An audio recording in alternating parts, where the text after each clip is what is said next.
Bifold is the process of using each glass pane to reinforce the door and help it to operate smoothly. This is done using packers in appropriate corners of each pane along the bifold.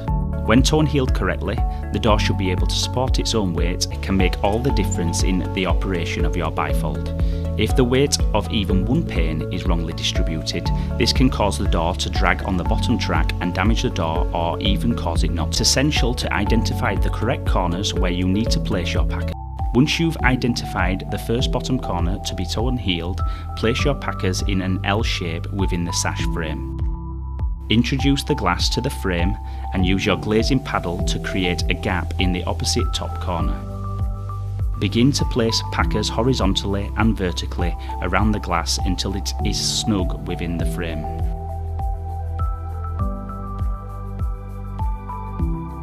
On the outside of your bifold, you can use the gasket at the top of the door frame to check that the door is now level and has therefore been tone-heeled correctly. Replace the beading to the first frame before moving on to the next sash in the bifold. Repeat this process for all panes until your full bifold has now been tone-heeled. You can then begin to apply the gasket to each edge of every sash. With all the gasket in place, ensure that all final fixing screws have been installed within each sash. Open and close your bifold a few more times to double check that it runs smoothly along the track and that any traffic doors open and close with ease.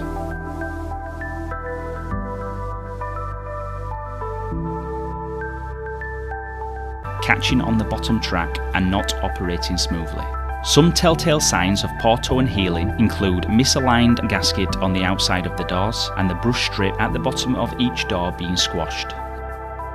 In almost all cases, these issues can be easily resolved with correct tone heeling.